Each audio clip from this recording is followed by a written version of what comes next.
All right, so we're talking about the living creation as we've been working our way through this series called Who is Man, and we're going to be moving into some other subjects that deal very much in depth with the nature, the reality, of sin, and then the nature of death, and we're going to get into all sorts of things as we move through there. I think I may have told you this before, but if we were to kind of give this an official title, something other than Who is Man, it would be biblical anthropology, right? And so, but it's one of the most important things that we can understand is this, to answer these questions and to have a biblical worldview of biblical anthropology, the study of man and all the different things that goes into it. It's so important. Because if you don't have some fundamental basic understandings that are biblical, then you end up in weird places on so many other issues. And so we're gonna see that as we continue to go. So in these early studies, we've really been looking at the nature of life, and we talked about one of these characteristics of God that sometimes gets overlooked, but might be one of the most important, if not the most important, is life itself. Yep. Yeah, the living God. And so from there we moved into the living creation. And so just to kind of get you guys up to speed, and so I'll go quickly here on this, and I might stop for just a second, but I want to make sure we get through here. Stuff is either alive or it's not alive. The first blank there is stuff. The created stuff is in a totally different category. It is totally separate from God and different from God.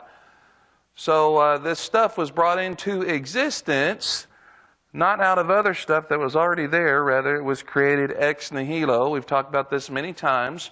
Ex nihilo is created out of nothing. How important is this concept? Oh, it's incredibly important. Incredibly important. But it is now real stuff. God created two kinds of stuff. Living and non-living. The living God has created two whole universes, right? I don't know if that makes you uncomfortable or not, but when we say two whole universes, that's the way that Colossians 1:16 talks about it, and that is the visible and the invisible. These created universes are filled with living beings, and these universes we can identify how many main kinds of life? Anybody have it? Oh, that's where we went three. Yeah, three. What's it? Yeah, I forgot about that. That was great. We might need to go back and watch that again. Three, right. Okay. Yeah, three. Yeah, that was good. Third base. All right, so there's three categories of living beings. I had forgotten about that. Okay, the first one of these categories of living beings that we were going to look at, angelic beings whose primary residence is the visible or invisible world. Invisible, yeah. Now, angels can manifest in the visible world, and we know that because of the many times that they've done so in Scripture. So the invisible universe, which is the world of angels, that's A. B, there are two kinds of angelic beings. Angels and, right? All angels, unfallen and falling, are living beings made out of living stuff. Now, we talked about this a little bit. That's hard for us to wrap our minds around, right? A living being, but we can't really quantify what that material is, but it is something material that we don't fully comprehend or understand. But it is stuff, for lack of a better term. Now, one where we paused and we talked about angels, that they're spirits. But then we talked about this idea that angels are persons with personal characteristics. And we talked about that dynamic and what was significant about that. That they are persons with personal characteristics meant what? It meant that angels, what's that? Created beings, free will, yes. Those are characteristics of personhood. Living, yes. That's it. That's what you said in the first place? Why'd you get all shy? Yeah, we said that angels were image bearers, right? Remember we talked about that a little bit and we were kind of like, wait a minute, I thought, but if we understand what it means to be an image bearer, right, is bound up in that one word, personhood. And the characteristics of personhood are things like volition, free will, creativity, logic, all the things, emotions. We see a lot, all if not all those characteristics in angels as well. Now, so angels are real beings made up of spiritual stuff, which is by definition living stuff, and then angels are under God's authority. Okay, good. So we move from angelic life to physical life, and so this section of physical life was really focusing on kind of the wonders of the physical creation in life. And you remember maybe one or two of the examples of some of these amazing life forms? We talked about maybe life where there shouldn't be life, but there is. Dead Sea. Clouds. Yeah. Deepest, darkest, densest part of the oceans. There's creatures that live and thrive. There's algae in the Arctic ice. Deep caves below the Earth's surface, much life exists in kinds of fish and in the living desert, right? Remember the Death Valley? They have super blooms of certain kinds of plants and life. So a place that's literally named Death Valley, there's abundant life still. God's amazing creation, the living creation. And so animals and plants there. So the second point was physical life. Animals and plants are the main categories of the living matter on our planet. Now, this is when we talked about every bit of the universe's physical materials made up of atoms. Despite the universe's size and great variety of stuff, the only life in it that we know of exists on this little speck we call Earth. And then we looked into point D, the abundance of earthly life and the varieties of living things, and that brought us to point F. And that is where we will pick up tonight. So the importance of physical life.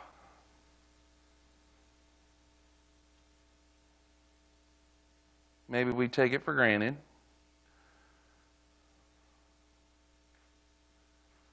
Now, let's just think for a moment.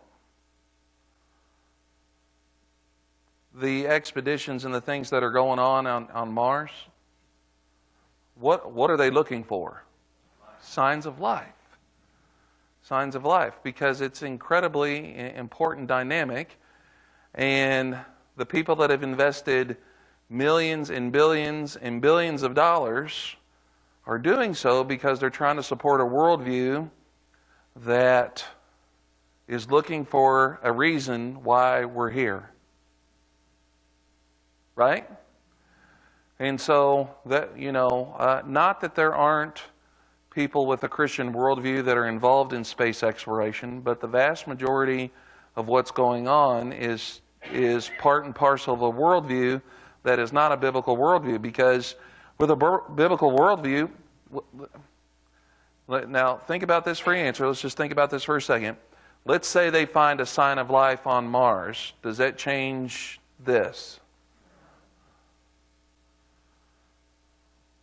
Does it change anything about our existence or our salvation or anything about that? Does it change the fact that Jesus came here and died and rose from the grave? Does it change any of that? Now, I don't believe they'll ever find it, because I do believe that the Bible is pretty clear that the only life that we know of according to the Bible is here on earth. But if they did, it doesn't change anything. So the importance of physical life. Now, the earth is stuffed full of physical life. So what? Why is that so important? Why should Christians be so excited about it? Here are several good reasons. First, the very existence of living stuff is evidence of the existence of the living Creator. Now, so the existence of living stuff is proof of a living Creator. How so?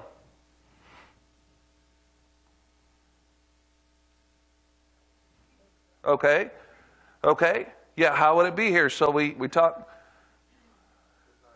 Okay, so the existence of this life is highly designed. Is there such a thing as, what do they call what's a word they use for the one-cell creatures? Do they call them simple life? Is there anything, is such thing as a simple life? Simple life form? Is there any such thing?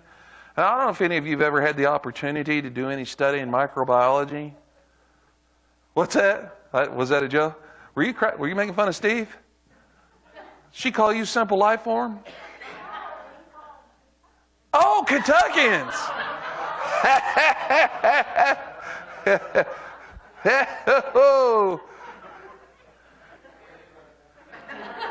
I'm pretty sure that's in here. Okay, so that's a good one. Okay, if you've ever had the chance to study anything like in microbiology, you understand that a single cell creature, like a single cell bacteria,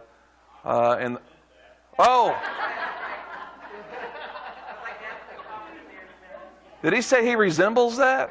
Oh, snap. Give him about an 8-second delay and he'll be back in here. All right, so.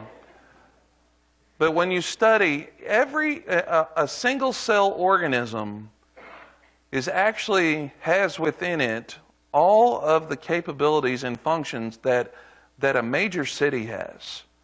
Did you know that a single cell organism has like a manufacturing plant within it?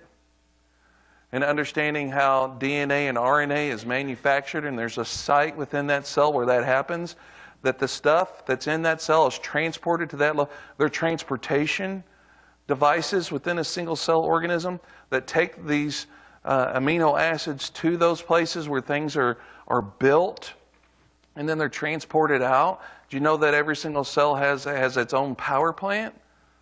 Mitochondria has its power plant. It has informational sources. It has waste control. You know what's a city like if it doesn't have to deal with the waste and garbage? The city itself would die, right? A single cell organism has that as well.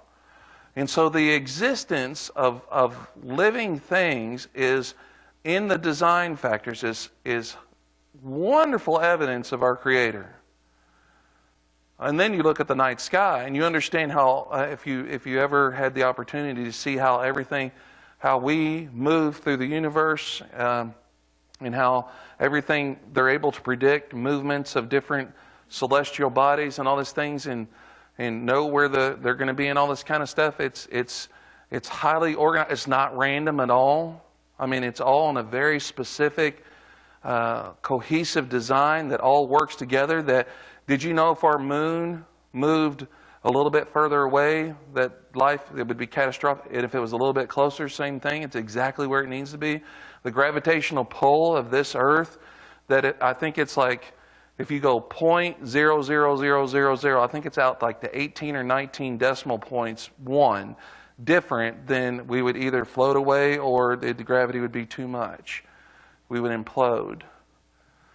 So when we talk about scriptures that talk about that evidence of this physical creation is evidence of our Creator, what are some verses? There should be some verses that come right to mind that it would be good to commit to memory that bring forth this dynamic. And there's one passage of Scripture, you guys probably think I've got it tattooed on my forearm as I talk about it so much. Romans chapter 1, right? And because of creation, what does it say about the way that people view creation? That God made it what? Evident. When something's evident, what is it? Obvious, clear that through what has been made, it's that it's evident that God is the creator. Evident to them and within them. So that the presence of physical life is extremely important. See, apart from God and creation, there is no plausible explanation for how life began. Have we ever witnessed life from non-life? Now, they've tried to create things in highly designed experiments trying to bring about life, right? You've heard of some of these experiments that they've attempted over the years. Now, what's hilarious is it's highly controlled and highly designed, and all the stuff's put together in a very specific way. It's supposed to be random. That's total. It's not. There's scientists involved that are trying to do something, and when they try to produce life and the building blocks of life and the DNA and stuff, you know what they created? Cyanide. Cyanide bring about life or death in living things. So, by the way, speaking of cyanide, you didn't think you were going to get this. When we were talking about how blueprints were made this morning, one of the chemicals has that word cyanide. I can't remember the name of the chemical, but it has cyanide something. That's one of the chemicals in that reaction, and therefore that's where you get the cyan. So if you ever have a copy and you're wondering why it doesn't say blue on the blue toner. Okay, so I saw people starting to glaze over like we don't care. All right. Get to the next blank. All right, I'm working on it.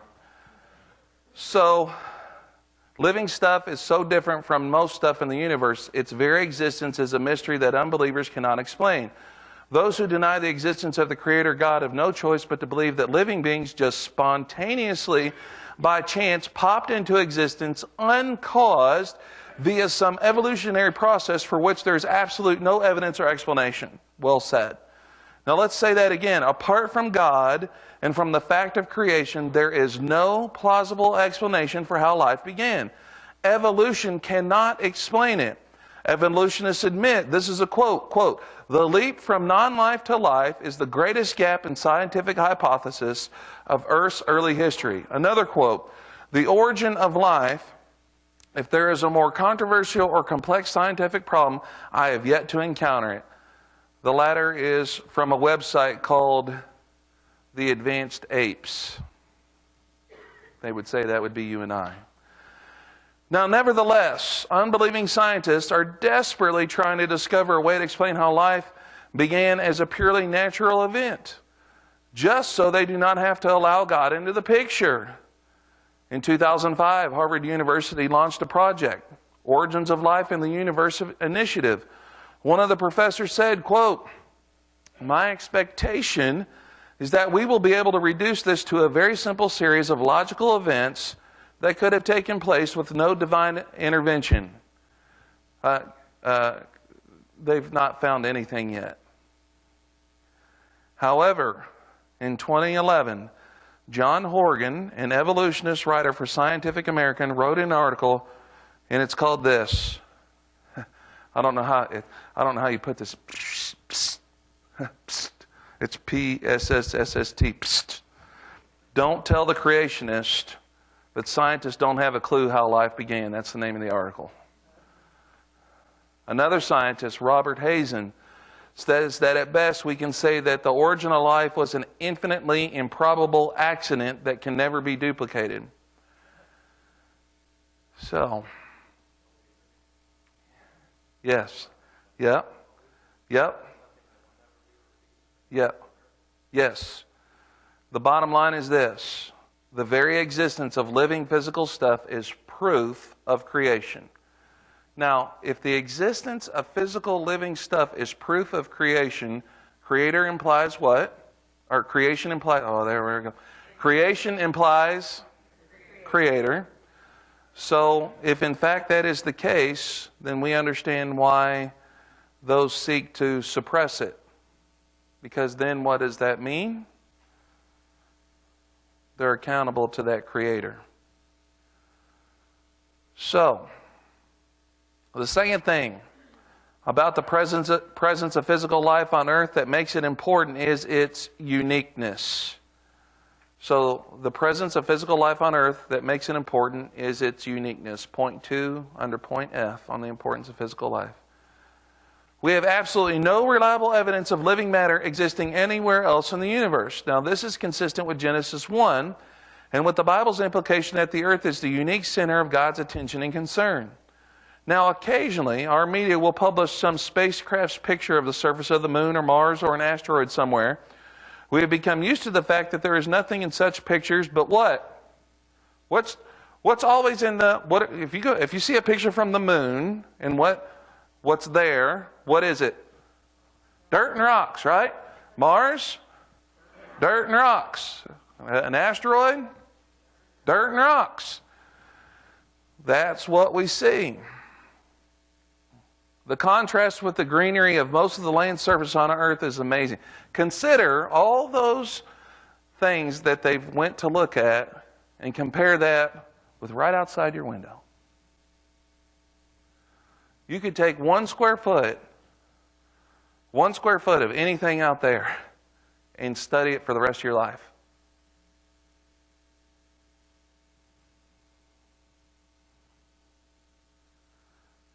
I think sometimes we take it for granted.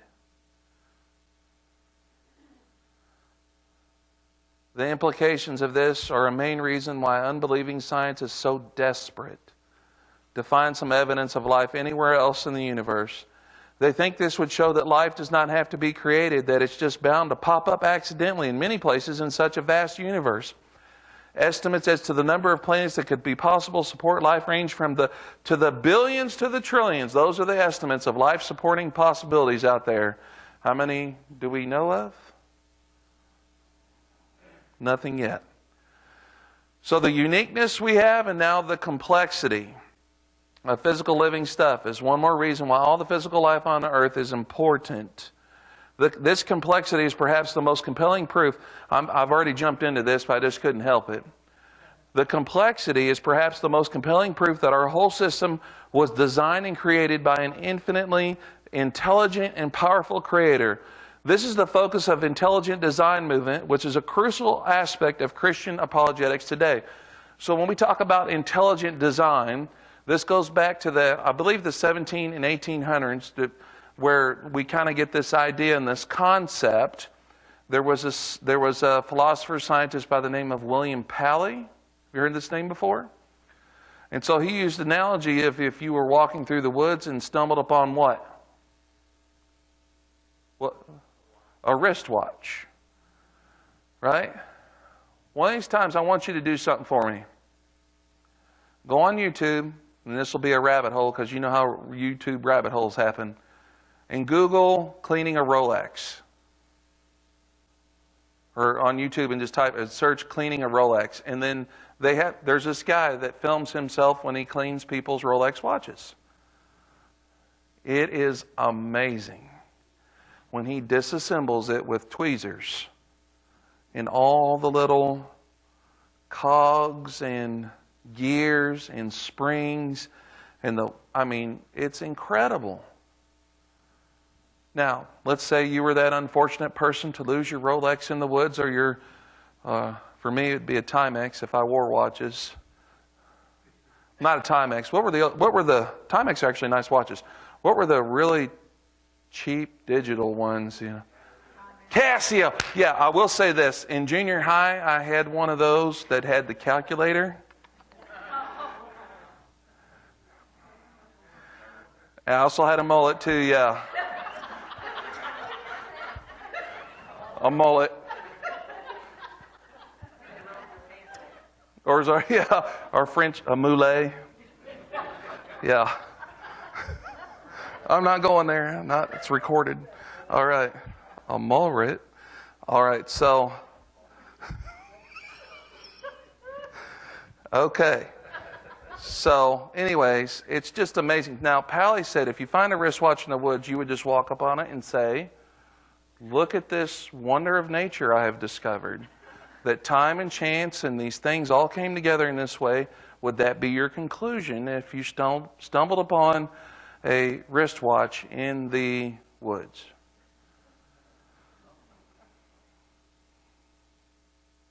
The logical conclusion is someone lost it, and then from there, someone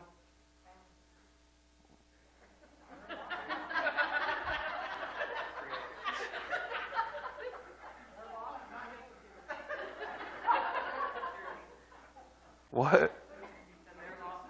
Yeah. Yep, Larry's heading for the pawn shop. All right, so the logical conclusion about the nature of this watch then is that it was made and designed and made. It's very intricate, not that it was naturally created. Same thing. When you go to Mount Rushmore, right? Any chance that was natural? Yeah, but you think there'll ever be anybody that is able to visit it or see it that will say, "Oh my, look what nature did"? If there was anybody with them, they would be like, "You're an idiot," right? Because it's what? It's, yes, but it's evident. Unless you're trying to pound a round peg into a square hole. Unless you have a preconceived idea, and somehow we have to explain this when it's evident that it's created, that it's been created. And so the intelligent design has been wonderful. There's an author by the name of Michael Behe, B-E-H-E, wrote a book, Darwin's Black Box, and in it he talks about the mousetrap, right? And in fact, we did this when we went to camp one time. We took the kids and we took a simple mousetrap, I think has 7 components, right? Disassembled it and put it in a plastic bag. And during the devotion, we had one of the kids to shake said mousetrap in the bag, hoping that it would assemble itself, right? So when we were done, what did we have? Now, of those 7 components on that mousetrap, how many are necessary? All 7. You remove any one of those parts, what do you have? A paperweight, right? So the idea is called irreducible complexity, meaning that for something to function, all the necessary components must be in place from the beginning. That if you remove any of those necessary components, then it won't work. Does evolution work that way? Evolution says something had something, and then it went through a mutation. Thank you. I'm glad you're here. Went through a mutation and somehow added significance and function, mutated again and added function, and mutated again and added function. So for something that has like a flagellum on a single-cell organism, that's the tail that propels it through the aqueous domain, that all those parts of that tail were one at a time, then why? It's totally nonsensical when we understand this concept of irreducible complexity. And so Michael Behe in his book really details that, and it's beautiful. So we understand that things were created highly complex with all their components, and that's the only way it would work. You know what one of the most absolute powerful examples of this is the human eye. Whew. You talk about all the things that are going on in there, it's just incredible. So, complexity, highly, highly important. For centuries, philosophers and scientists have recognized that specific things in the universe display evidence of having been designed for specific purposes. In the world of living things especially, popular examples are animal instincts and animal body parts, especially the amazing structure of the eye. Such data formed for the basis of the teleological argument for God's existence, as found, for example, in the writing of Christian apologist William Paley. Evolutionists have worked very hard to give some other explanation for this kind of thing. This was Darwin's main motive for developing his theory of evolution, to undermine the influence of Paley and others who wanted to use the complexity of living things as proof of God's existence. Then around 1938, something was invented that ultimately led to undeniable proof that living stuff is a product of what is called intelligent design. So in 1938, something that was invented that changed everything. What do you think that was? Well, yeah, electron microscope. Because any kind of microscopes they had to that point could look at a cell, but you know what it looked like? It was like a little blob, right? So that's what Darwin was working with, that these blobs, if he had the available information that is available to us now, there would never be the theory of evolution. There's no way. There's no way. Because with the electron microscope, this instrument has allowed us to magnify the interior of a living cell millions of times its natural size, and the results are phenomenal, amazing. What you see going on inside a single living cell shows that it was designed and put together with such amazing efficiency and intricate complexity that it could not have developed gradually by accident. What you see is actually a miniature version of an entire modern factory. Now, this has led to the development of a new kind of apologetics called intelligent design. Even former atheists are being converted, one of the most famous being Antony Flew, F-L-E-W, who became a theist in 2007. Though he used to be an atheist, he was convinced of the existence of God by the evidence for intelligent design. He said this, quote, "The only satisfactory explanation for the origin of life as we see on earth is an infinitely intelligent mind." We are talking here about the stuff you and I were made of.